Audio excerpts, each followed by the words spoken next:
Philip, can you hear us okay? Yeah, you're loud and clear, Ron. Thank you very much. Thanks for coming. All right, Carly, you ready? All right, let's dance. Here we are, special meeting of the council, Village of Lions Bay, Tuesday, November the 10th, starting at 7:03 p.m. And I'm calling the meeting to order. Can I have a motion to adopt the agenda, and then we'll go to any changes? I'll take that as a yes. Thank you, Councillor Barmere, seconded by me. Any changes to the agenda from the council members?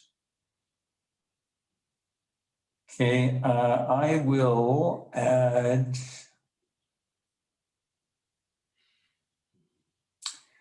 actually, I tell you what, I won't add it. I'll make commentary on the staff reports on the COVID-19 and PHO order of November the 7th, because Fred and I were both on the Prime Minister and the Public Health Officer call this afternoon, so we'll weigh in on that.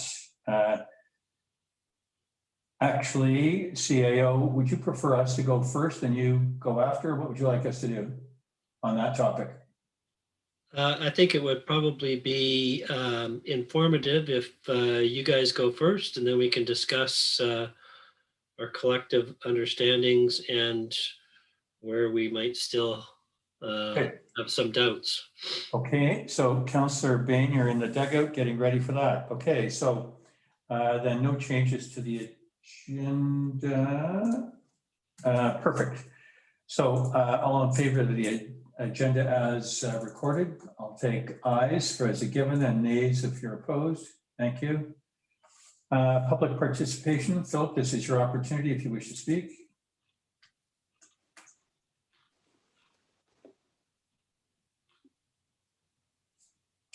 Taking I'm now. Yep, Philip, you're up. No, I'm good.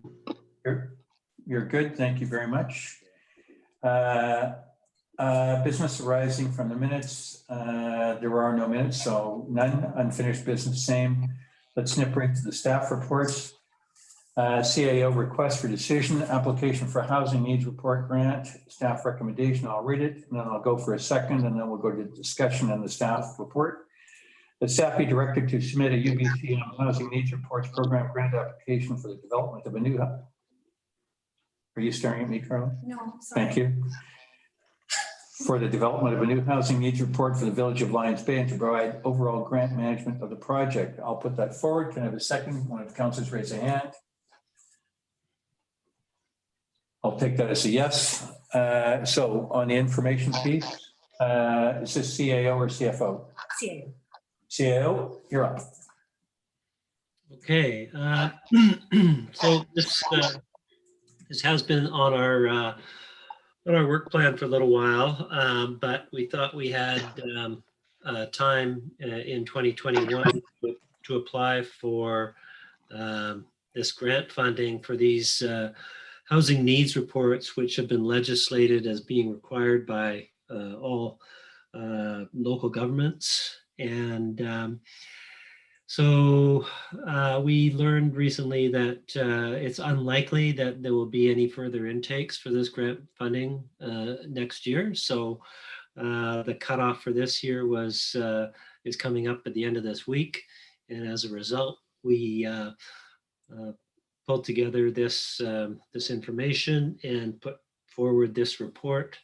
I have been speaking with a planner that has worked with Anmore and Belcarra in pulling theirs together recently, and had some good discussions with them, including the potential notion that assuming that we are all approved for these grant funding applications, maximum 15,000 each, that it would probably be a good idea for us to embark upon a bit of a conversation with each other, the three communities that is, and possibly with Metro in respect of electoral area A, in terms of combining efforts on a report that can perhaps make use of some efficiencies of scale, economies of scale, and produce a better report. Obviously, we each need to have our own individual reports, but there will be some things that can be sort of harmonized, and consistency of format is one of the things that's already required by the guidelines. So it's something that I just bring up now is not pertinent necessarily to the application before you, but something that we probably will want to explore a little bit if we get the funding.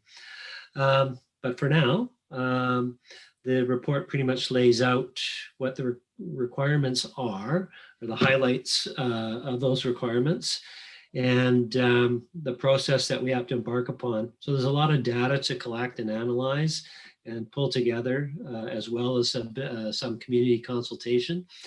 So the plan is that we would put this out to RFP for a consultant to assist us, a planning consultant to assist us with that process. The planners I spoke to assisted with the application, pulling the application together itself. Just got a draft this afternoon, haven't really had time to completely review it, but we will get it in by the end of the week, assuming council is on board with supporting this grant application, and council resolution is required under the terms of the program. Thank you, and I'll be the first question. So the recommendation that I read out, will that be the resolution? I think, yeah, I believe you read out the one that's at the top of the report, which should be the same as what's in the agenda. It is. Okay, thank you very much. And a second question, allow me this. Basically, this is a government-led program that they want the data. Case closed. Sorry, they what? This is a government-led deal. They want the data. It has to be done. It's legislated. So every municipality in BC has to do one of these by the spring of 2022. It's just that we thought we'd had a little bit more time. Some people have done them already. Some haven't. There's a schedule attached to the guideline, attached to the report, that sort of indicates who gets how much and whether they've already been funded, or whether they're just the amount that they get is indicated. But yeah, we have to do these, and we'll have to do one every 5 years. And the idea, from the government's perspective, or the provincial government's perspective, is to ensure that these kinds of, there's some consistency across the board, across the province, in terms of incorporating or ensuring that these issues are assessed and tracked, and that they assist in informing people's OCPs and periodic revisitations of their OCPs. So. Okay, thank you very much, CAO. To council members, any questions on this one? Councillor Barmier? Yeah, just had, I guess, two questions, Peter. The first being, let's say we applied for the grant and then we tender for the report. We tender it to some consultant. If a local resident, in particular, Penny, expressed interest in writing this report for us, if she did it free of charge, could we return the grant? I don't know, but I presume so. I think with any grant that, yeah, I mean, there's nothing, I don't think there's anything to prevent a municipality or regional district from returning grant funds if they're unspent for the purpose for which they were intended. So if we tendered it and she qualified based on merit or whatever, and was willing to do it for free, we could essentially give that money back. Just wanted to clarify. That's a possibility. Okay. Thanks. Okay, any other questions, councillors? Yeah, well, I've got a comment, and I don't want to, I know I feel kind of cranky about this, but the provincial government has all the stats available to them, such as the BC Assessment, Stats Canada, CMHC, and I just think, why can they not just gather the information they want on their own? Because we're a small community without the staff, resources, and funds. So why blow grant funding on this? It's just, I don't know. It's just this downloading of costs and everything onto small communities is just, well, for me, it's just a constant irritant. I think that, for the most part, large municipalities would already be doing a lot of this work in terms of assessing their own housing needs. They might not be doing it in quite the format that the government has specified, but I guess the driver for this must have been, as I understand it, some concern that there was a wide disparity in the types of, or the abilities and capacities of local governments to do this work, particularly if they don't have planning departments and planning staff, and that in order to ensure that these important issues are addressed, this was the path they chose. They don't really have the mandate to create housing plans for each local government. That's the jurisdiction and the purview of the local government. So I'm not sure that they really could have done it themselves. And one of the objectives of the program is to build up the capacity of small local governments to do these in the future, to have a template and to update it. We're not going to get grant funding the next time we have to do it in 5 years, but we'll have a template, and updating, I hope, will be easier than the original pulling together of all the data. Thank you very much, Councillor Bain. Anybody else? Yeah, I'll go next. I guess some similar questions. I wasn't expecting Norm's question, by the way, but it was interesting. I looked at, if we look at Peter's report, there's the 3 bullets at the bottom of page 1, which I think those are kind of the key things. The first thing is the idea of collecting the data. And if you look through what was submitted, there's only 3 things that's not already available. It's new builds, demos, and the numbers of homeless. So, the collecting the data part, obviously we don't need any help with. It's all available, CMHC, BC, StatsCan, it's all there. That tells you where to get it. So that's all done. My concern is if we go out and then go employ someone who now feels like he needs to earn his $15,000 to do the analysis of that data and prepare a report, we get back to this list of recommendations that maybe aren't relevant or aren't suitable for our community. And we decided in the strategy meeting last year that we shouldn't do this. We should delay it.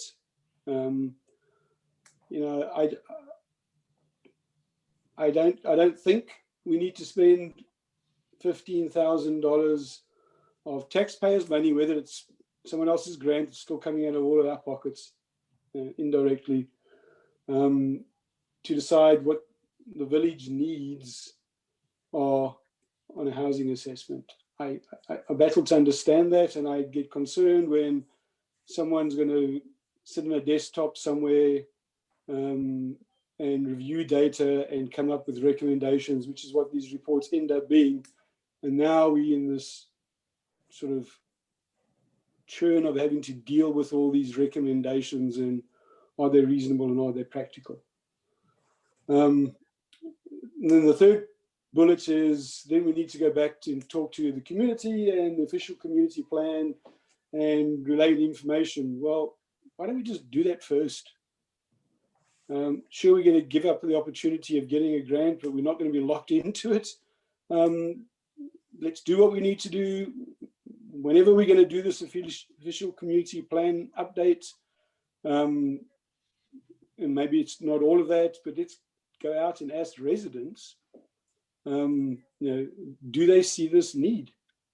Do we need to play along with which is, you know, with this, or are we clear? Do we understand that the village as it stands doesn't have an issue with homelessness? I don't know. Certainly not homelessness, but maybe there are other issues. But I just feel we should, before we get stuck in a grant report study cycle because we've taken the money, I think we should go out and find out what the villagers think.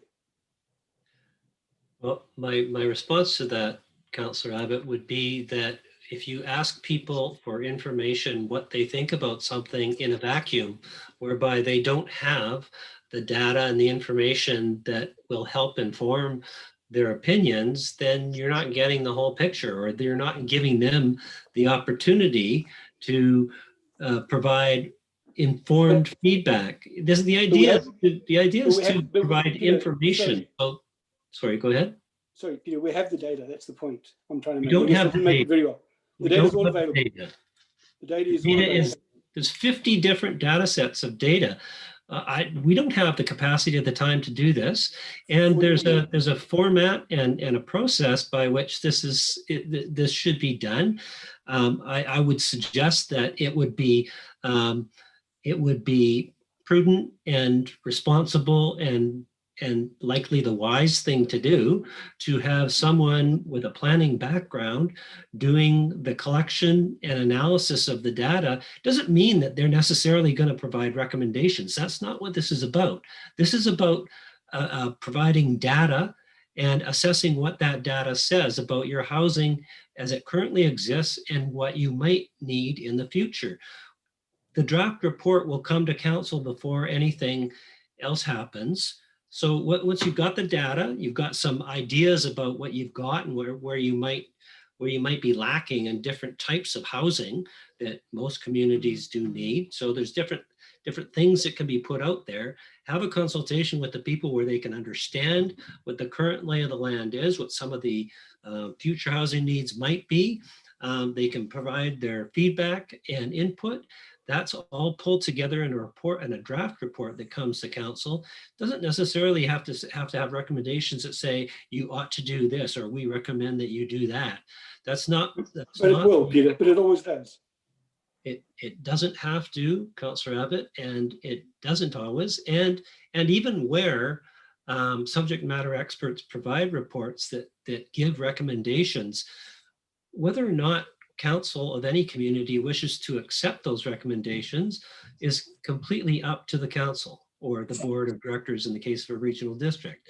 You don't have to accept recommendations from consultants just because they're in a report, but that's not what this is geared to provide. This is geared to provide an assessment of what your housing currently is and what you might need in the future. It's a collection of data to help inform you and to help inform you when you have a discussion about what should be in your OCP. You know, this is only going to be helpful information when it comes time to reviewing the OCP and deciding where the community wants to go in respect of housing. Do we need to have something special for seniors? I mean, it's already in our OCP that we should be providing opportunities for housing in place or allowing seniors to downsize and remain in the community. I mean, those are the kinds of things that this can highlight and provide data on so that we can have a better informed discussion when the time comes. I don't see any downside to doing this. Thank you very much, CAO. Councillor Abbott, I'm going to give you one shot back in your view before I go to Councillor Cunliffe, and then I'm going to call the motion. I think the key piece here is that our dollars out are small. The contribution, whether it's our dollars, but it's not our dollars, UBCM's, for north of $15,000 to accumulate the data, which our CAO has said they're not in a position to do. So I think, Councillor Abbott, if you've got another point that, without repeating yourself, go for it now, please. I'll try not to repeat myself. The data is available. We all know that. Read the report you were given. All of it's there. You just have to go take it from various places. So the data is available. The analysis is what you're going to be paying for. And I just feel like this is another big government kind of thing that we get forced to do with taxpayers' money that end up taking us down somewhere where we didn't necessarily want to go. That's my concern. Thank you very much, Councillor Abbott. Councillor Cunliffe, would you like to weigh in on this, or you prefer to stay silent?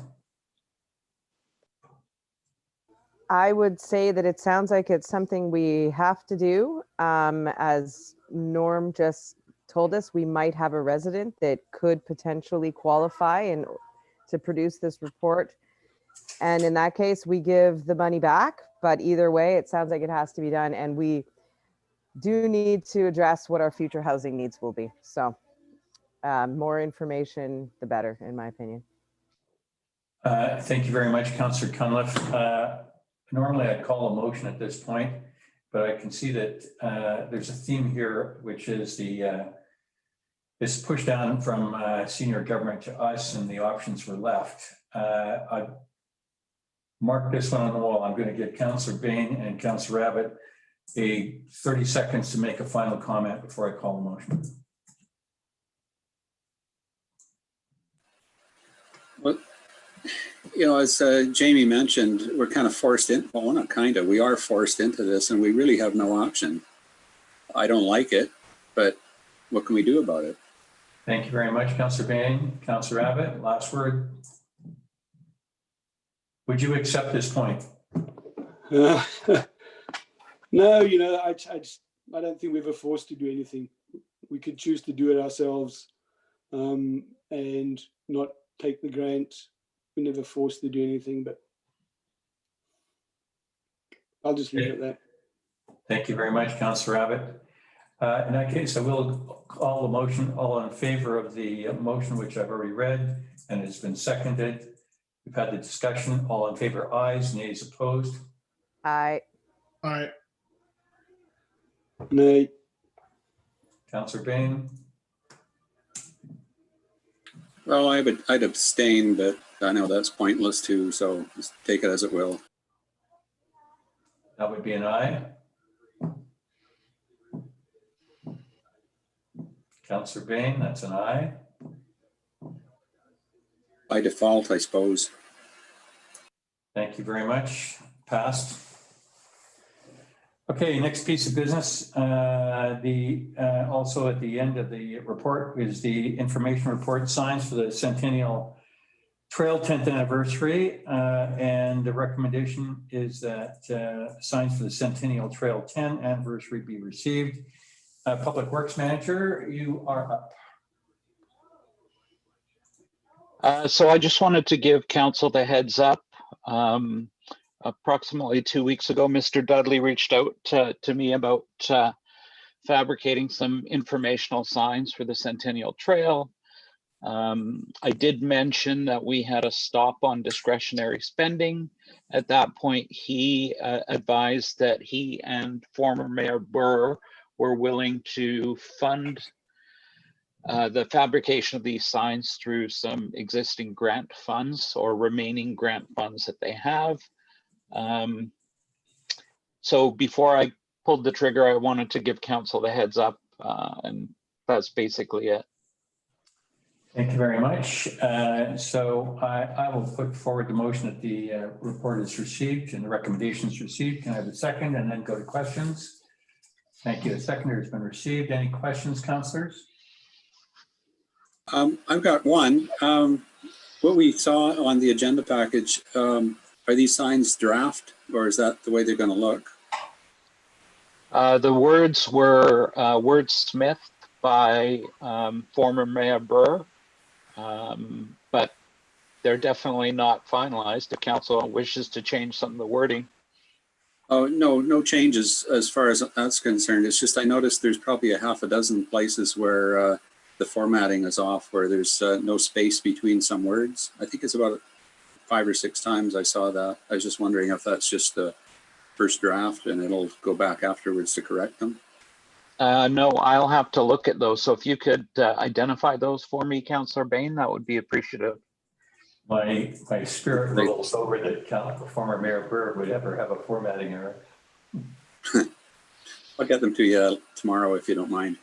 Sounds good. And if you could trade the info, CAO. I did have some concerns about the wording of a couple of the signs, so I think that there's still some potential editing that may be required, or just some checking on some of the wording for sure. Okay, once I get the comments from Councillor Bain, I'll forward you a revision for review. Thank you very much. Just so that, I mean, we're doing the received report. So, I mean, I think I think the spirit is that it's received, and if there's some minor wordsmithing or trading of emails back and forth, it still goes ahead. Is that everybody's understanding? Thank you. Are we gonna see the final draft before they go into production? Would you like to? I hadn't thought that was what I was going to do. I guess once the wordsmithing is done, I was just going to pull the trigger.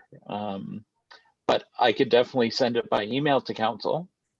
I wouldn't mind a quick once over, if that's all right.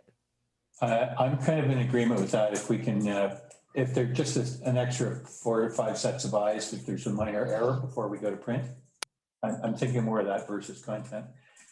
Sounds good. Just to avoid the no dogs allowed at the dog beach scenario like we had before. Just saying. Sure. So perhaps everybody could provide their comments with respect to the present wording to Public Works Manager Jaffer sooner than later, before he goes and starts formatting and checking for spacing and stuff like that. Okay, I'd say thank you, CAO. How about we put this on, I'm coming to you in a second, Councillor Barmere. How about we put the pressure on that for council works on the weekends, they can work on Remembrance Day. Let's get this to Friday morning for the Public Works Manager. So if you got your input, it's there by Friday morning for him to see. And I know he's an early riser. Councillor Barmere?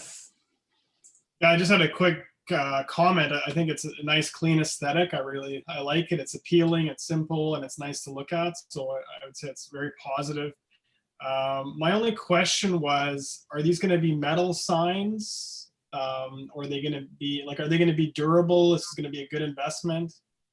They're aluminum signs. They're durable. I'm not sure how the Trailblazers plan to affix them along the Centennial Trail. Oh, okay. I do know that it's going to take them some time to do that, and that's why they want to get this going pretty quickly. So you've talked to them about getting holes put into the aluminum so that it's a bit easier for them to work with it, or? The signs come pre-drilled, so there will be holes in them. They're pretty much ready for them to install. And the size, roughly, is it like 10 by 10, something like that? Or? They're all different sizes. Some of them are 30 centimeter by 30 centimeter. One of them is 60 by 90 centimeters. Cool. So they vary in size. Okay, awesome. Thanks, Mike. Yeah. There you go.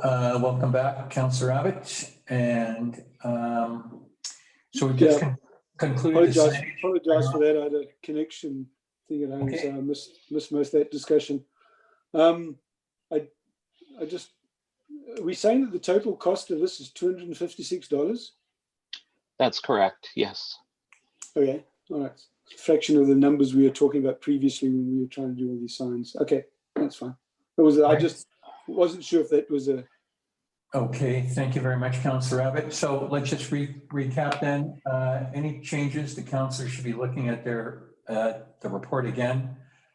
I think it starts at page 33 for any suggested changes. Those I would appreciate if they're off to the Public Works Manager for when he arrives on Friday morning. And we'll presume that'll be the last circulation amongst the council. And then they'll go to print. That's what you're looking for, Public Works Manager? And is that fine with you, Councillor Cunliffe? Well, Peter seemed to say that he had some thoughts on it. So I would kind of like to see the changes that he would like to make before we all just pull the trigger. It was just one or two signs, I think, that I was concerned about checking facts and, Like historical stuff. yeah, I forget what If it was. sorry, if I get feedback from everyone by Friday, I have no problem circulating the final version on Monday for a few days before I pull the trigger. Okay, thank you very much, Public Works Manager. When you send it back to us, whenever you do, can you put a 2-day bullet on it? We respond, or it's a drop dead and you've got the green light. Sounds good. Thank you very Thanks, much. Mike. Thank you. I think we're in discussion. I'm going to call a motion on this. All in favor of receiving the report? Ayes, nays, opposed, please. I I, I'll take that as a green. Thank you very much. The next piece, and this is the COVID-19. I'm flipping between screen. This is hard for me. Just a second.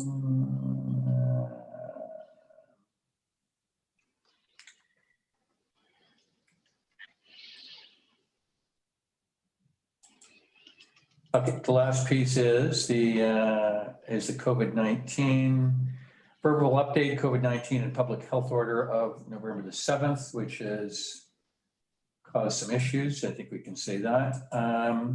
Then I think, as we discussed, I will lead on this and then go to Councillor Bain for his feedback as well too. I forwarded to executive staff and to the councillors my email to the Minister Robinson, who was the host for this afternoon's meeting, which included Ministers Robinson, Dix, and Farnworth, and the public health officer, and pretty much the mayors from Abbotsford to Powell River, and all squeezed into a 45-minute Q&A period. So you can guess what that looked like. So I think you've seen the 3 questions that I have, which I sent off to the executive assistant.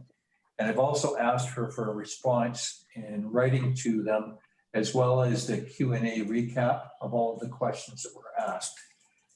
So my sense of this in brief is that polite as the ministerial group was, Dr. Henry pretty much summed it up when I asked a question about quilting, and recognized that it was, and I quote her answer, and I was writing as quickly as I could. So using this as the most innocuous of events, and this is from her, quilting is fine, but measures were put in place to take a break. For example, if this activity happens every week, find a way to do the activity, but take a break for 2 weeks, and find a way to do the activity without gathering. Take a pause, step back. So my sense on this is that she's imposed a soft lockdown and left everybody in a quandary. And so I'll come to where council wants to go with this, but I'll let Councillor Bain weigh in, who was also on the call.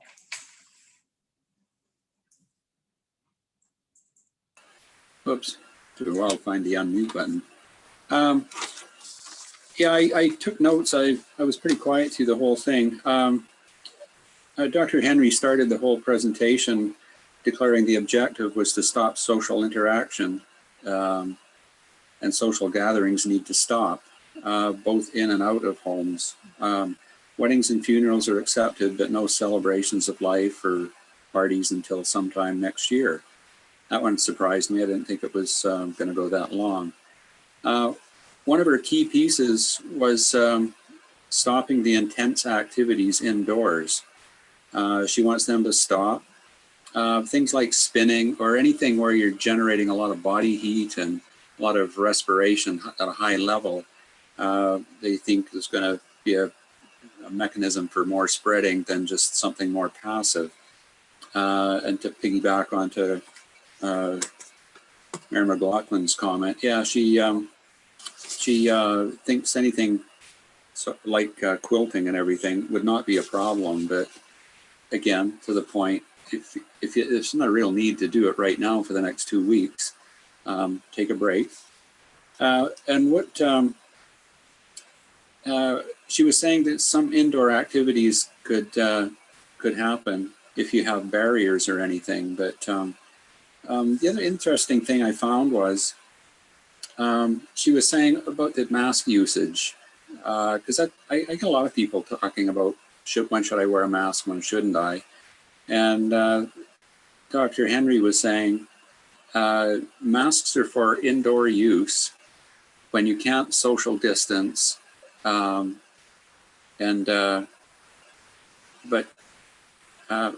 that's the goal anyhow. But it's not really going to solve that much. But I think she was also emphasizing showing deference to people who are uncomfortable. And if you go into a store, for example, where they have masks are mandatory, it's not that big a deal to put a mask on. Just there's no point upsetting everybody. But if they got a big store, for example, and there's a lot of room and everything, it's probably not necessarily, but why take a chance? As much as anything for these 2 weeks, because they want to turn the curve downward again, and that's the big objective of the whole thing. Outside sports are not effective, but social distancing would have to be involved. And they're advocating no travel around the province or intercity unless it's vitally necessary. And she gave the example, like if you live in Victoria and you've got a medical procedure slated to be done at St. Paul's, well, away you go.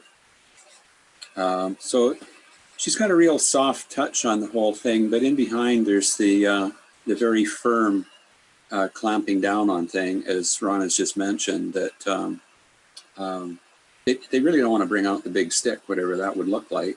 Let's see, who was it? Farnworth mentioned about the policing of it. And the issue with bylaw enforcement officers are mainly used for education and encouraging compliance. They're the eyes and ears, and if there's parties going on that violate the thing, then they would call the police, don't get involved. But there's a bit of talk around that. But they went into the question period and everything, and most of it doesn't really relate to us with some of the bigger communities. You know, for example, a skating rink. One of the mayors asked if hockey would be fine. They say, well, no contact sports would be permitted, but if you want to go out for a skate and you keep your distance, that could be fine. But again, there's the message like, it's 2 weeks, take a break. That would be better. So I think that pretty well sums it up, if you're okay with that. Thank you very much, Councillor Bain. And let me just semi-close before I hand this to the CAO, because I am party to a lot of the stuff that the CAO is facing, where the recreational groups and the business groups that use our facilities are certainly putting to bear as much pressure on him as they can to continue the activities, which is why this is in front of us. And just if I review our own council activity, we have erred on the dark side, not on the light side. So I'm going to ask the CAO to confirm that and provide whatever he wants to. But if he's looking for a recommendation from us to help him, I'm happy to pose that to the group.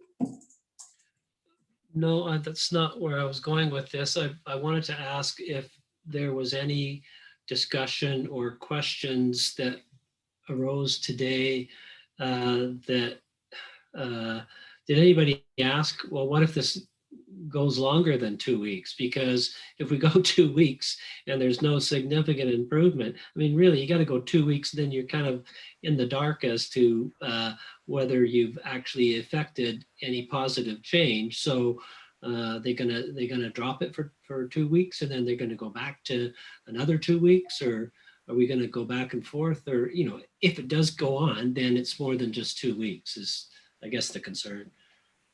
If I could address that, there was the discussion about the 2 week interval, and they will reassess after the 2 weeks. But there are some things that could go on if the curve doesn't flatten. That's the key point with them. But yeah, you're right. There's every possibility it could last longer, but this is a trial period to see if we can make it work. Mm-hmm. Yeah, I find the The answer with respect to quilting somewhat confusing. Not quite sure why, if it's a once a week kind of activity, not that it is, but if it was a once a week kind of activity, and it's not a physical activity, why would you need to take, go for a couple of weeks and then take 2 weeks off? Like, it doesn't make sense to me. It's not like you're at an event and allowing 50 people to go through and then saying you got to take an hour before you let another 50 people go through, which is what they told us for the Halloween maze in the park, which is why it didn't happen.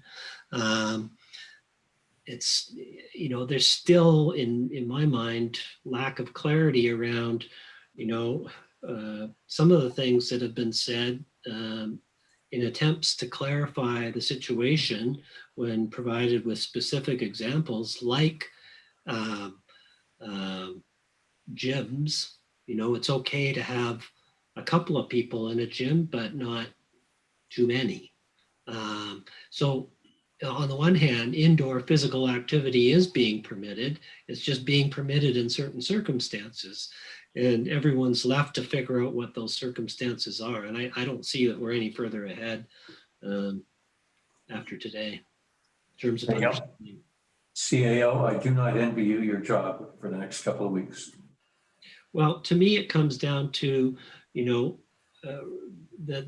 the order has been tweaked every single day since it was first issued on the 7th, and today being no exception. But I've reread it several times, to me, what stands out for our situation is the part that after listing indoor physical activities and outdoor activities, there's the line that says, and other activities that may result in increased respiratory rates or whatever.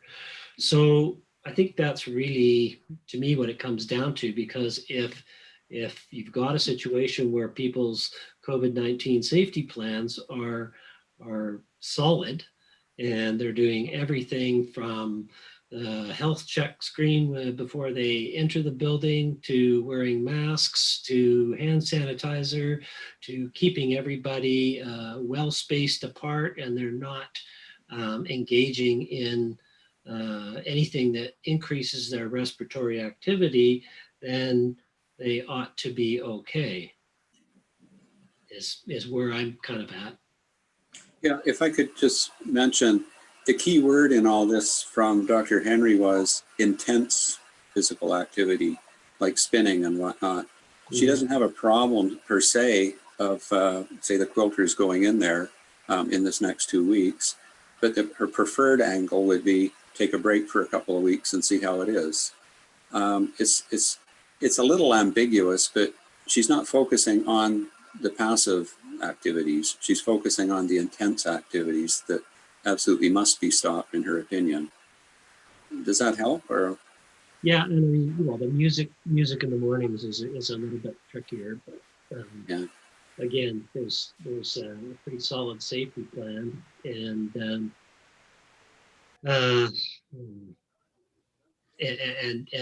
elsewhere, as Mayor McLaughlin forwarded me a copy of the West Van Glen Eagles notice as to what's canceled, what's not. They've still got music classes going, so maybe that's the side of the line that one's on. But it is a little bit tricky, and the extent of movement and increase in respiratory heart rates and so forth for Tai Chi, I really don't know what that looks like, but I think I would probably have to put anything that's an exercise routine or physical activity into the category of just taking a break. Thank you very much. I think everybody's in the same quandary, CAO. As soon as I have the answers to the questions, and hopefully they do the Q&A throughout the whole meeting, then I'll circulate that too. And I thank you, CAO, for your leadership in this, because I know you're getting pitched every day on something. Yeah. Can I just interject briefly there? Yes. Specifically, so Tai Chi, as you said, the protocols that have been put in place have been fantastic. We enter the hall distanced, we sign in, we do a health check, we have our temperature taken, we sanitize, we are all spaced. There, as for the respiratory and heart rate factor, it's not really a factor. It is very low key. So it is exercise, but more meditative. That being said, we've been asked by the health authority to recognize 2 weeks and just take a pause. After 2 weeks, we can be respectful of that. After 2 weeks, we do need to reassess, because I still enter a workplace daily where I'm walking up and down stairs several times, many times in a day. One could argue my heart rate is increasing more by the function of me walking around the property that I work on than by entering the hall to quilt or Tai Chi. So I think with a grain of salt, we need to take the direction, but at minimum for the next 2 weeks, we can certainly just recognize what's been asked of us. Thank you very much, Councillor Cunliffe. CIO, are you good on this topic now? Yeah, I think for the most part, just wanted to point out there's really sort of two perspectives as well. There's the perspective of the general public as to what they're being asked to do. There's also the perspective of those people who are attempting to operate businesses, whether it's in a gym or whether it's in our hall. Those people are, trying to make a go of it as well. So there's that aspect of it as well. Thank you very much. Last call for any questions or comments.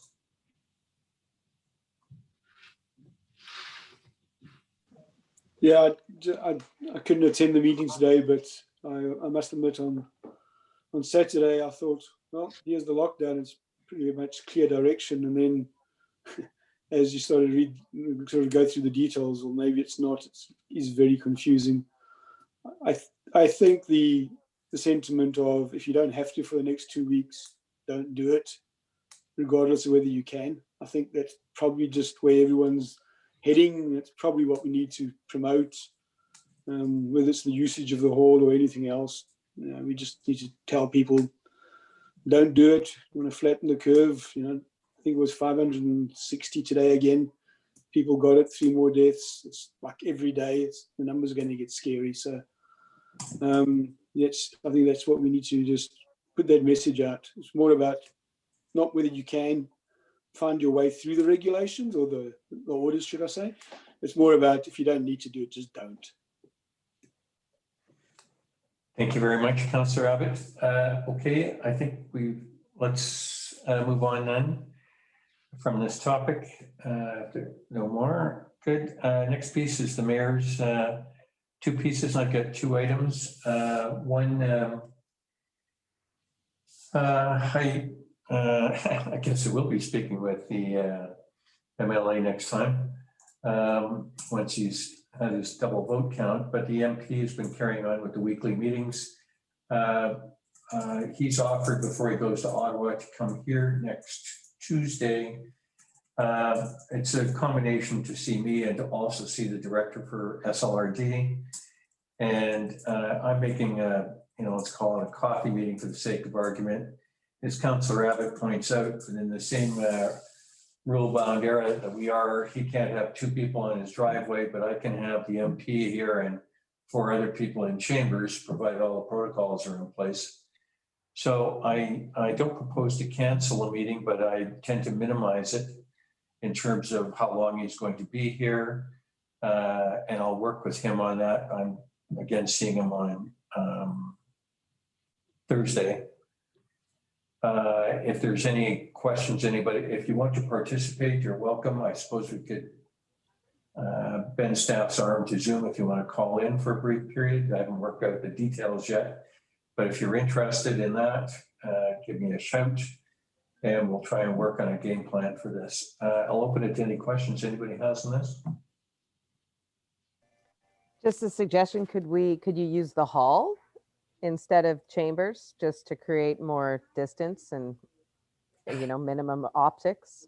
I couldn't agree more, but I suspect it might be Tony Rainbow, Patrick, and myself. So I'm happy. I'm sure we can find a corner in the hall. If there's a Zoom component, it'll need to be the chambers. Okay. I was going to suggest the Zoom component. I had to check my calendar and I had a gap and I was going to come. But yeah, the optics of too many of us getting around the council chambers, well, not just the optics, doesn't make sense. So I'd be happy with the Zoom component, listen in and maybe a chance to talk a little bit at the end, but not necessarily have to be through the whole meeting. That's fine. Quite frankly, Councillor Abbott, I'm sure he'd be tickled. Director Rainbow is a big boy. I'm sure he can sit in the other room while we're talking. And then we'll switch over when it's his stuff. Okay, how about if I work with staff on that one and with the MP, and we'll see who wants in. I'll send something out so that we can, we'll figure out the times and all that stuff. So that'll be to you before the end of the weekend. Is everybody fine with that? Nods are good. Thank you. All good. Thank you very much.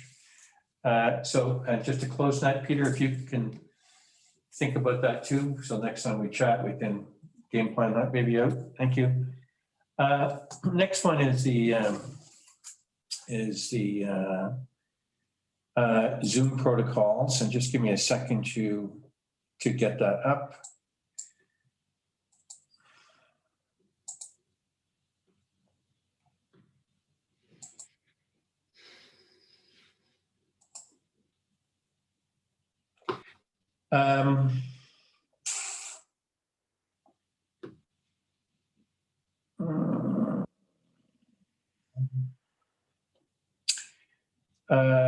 At the end of last month, I had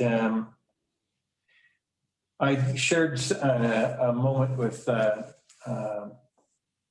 was on global TV where somebody was being interviewed and using a virtual screen behind them, and the result wasn't what the interviewee was hoping for, since it revealed that if there's motion in the background screen, whatever is behind there, it comes to life. And in that particular case, it was a rather embarrassing moment for the interviewer and the interviewee.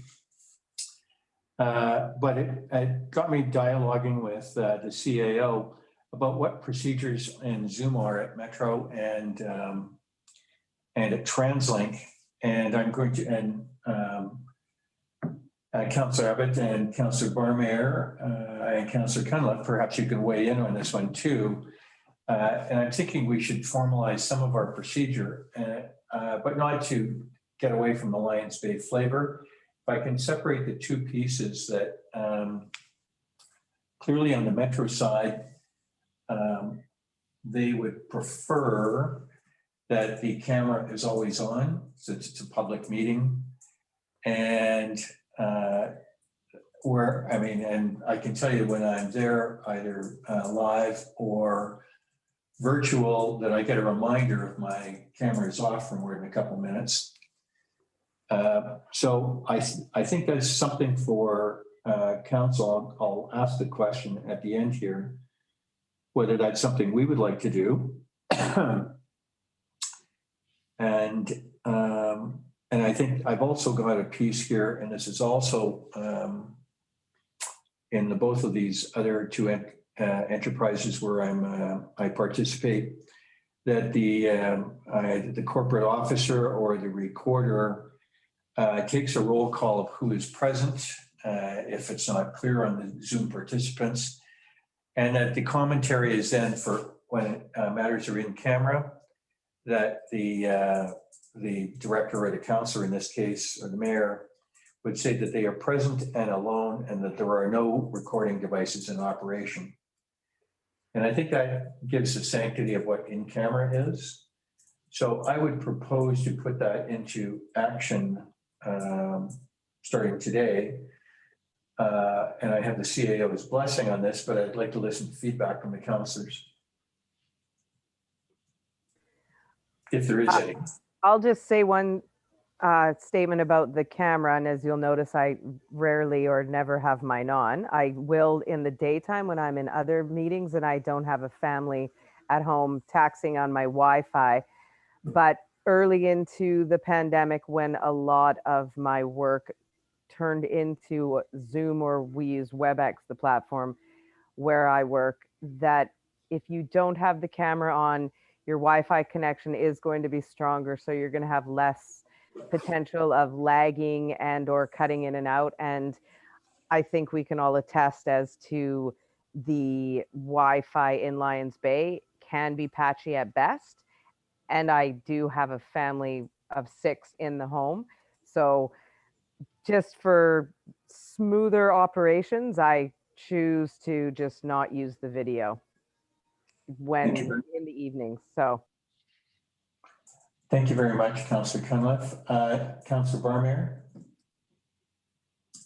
Yeah, we've adopted a camera ons policy at work recently, but it had more to do with staying connected as a group and reading expression and more of a dynamic because we spend 8 hours a day together, right? And we have to do quite a bit of work, and you tend to take for granted, expressions and how they, how your teammates are feeling about something or an ask, and there's a bit more expression in a face. So in that kind of setting, I can see the value. I'm a bit indifferent to it here, but I'm happy to keep my camera on. I always have it on. Thank you very much. Actually, I'll come in last, but Councillor Abbott or Councillor Bain, if either of you go first and make your comment, and then I'll close. Councillor Cunliffe's observation about the internet connection is interesting. I hadn't thought about that. I just lost my connection earlier in the meeting, and turned out someone was streaming Netflix in the house. So I asked them to stop watching Netflix because I needed to have my camera on. Never considered it to that point, but I guess it is something to consider. Councillor Barmeyer said about the office environment. We started with, and still largely in our meetings, have remind people to turn their cameras off unless they have reason to leave them on. And I think that's because of connectivity, large meetings, people in various areas. But we've also started to encourage sort of more informal meetings where you turn your camera on for this very reason Norm just suggested, is that you haven't seen people for ages, and it's nice just to see how they're doing. So from that point of view, I clearly think there's a benefit. For these meetings, mine's always turned on. I have no issue either way.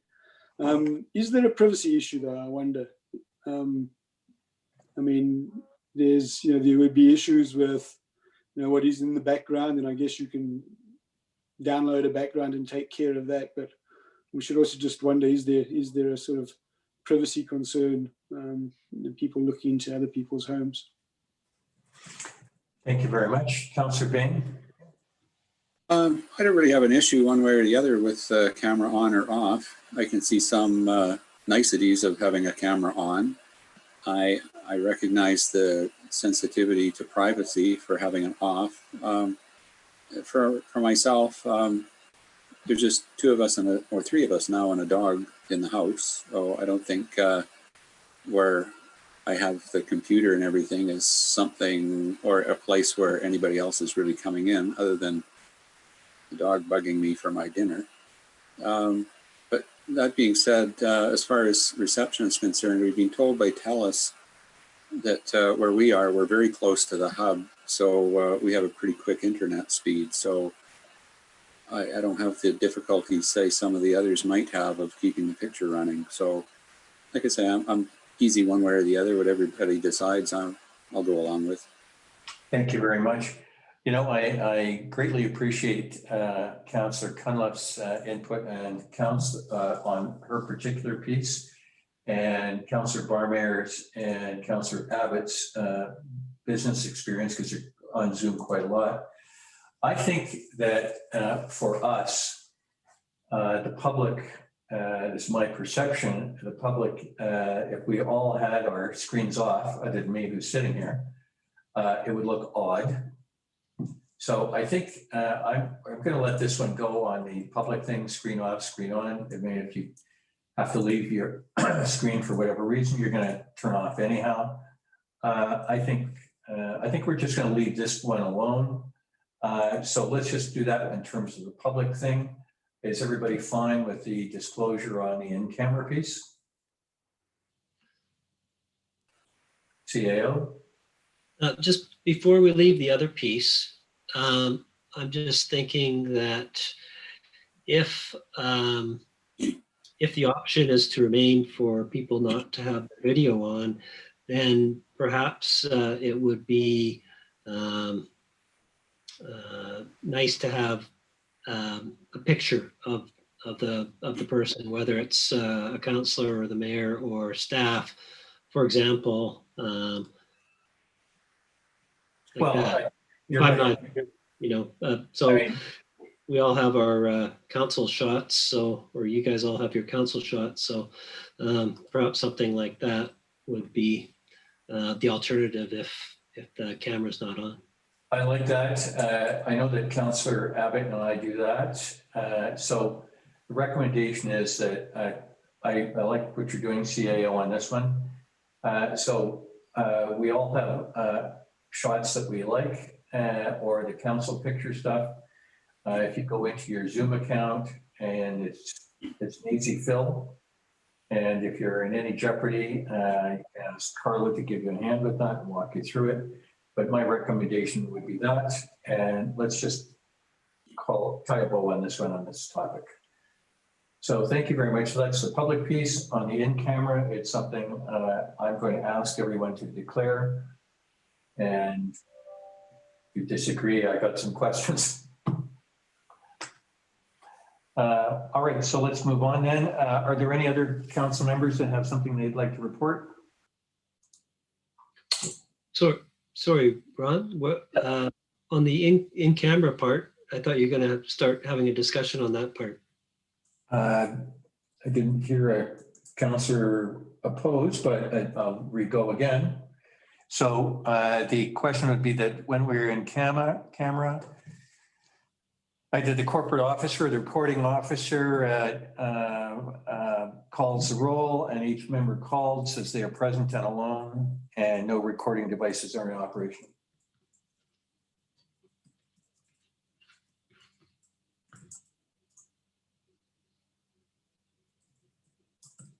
Okay.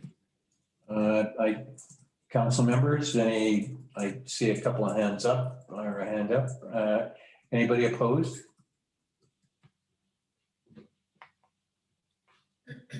Nope. Okay, let's move on then.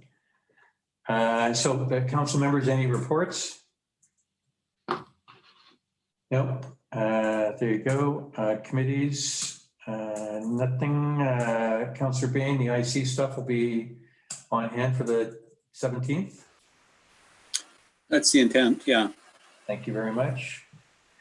Emergency services, I don't think so. There's no resolutions. There is no new business. Public questions and comments. Mr. Marsh, you've lingered in here for 50 minutes. This is your chance.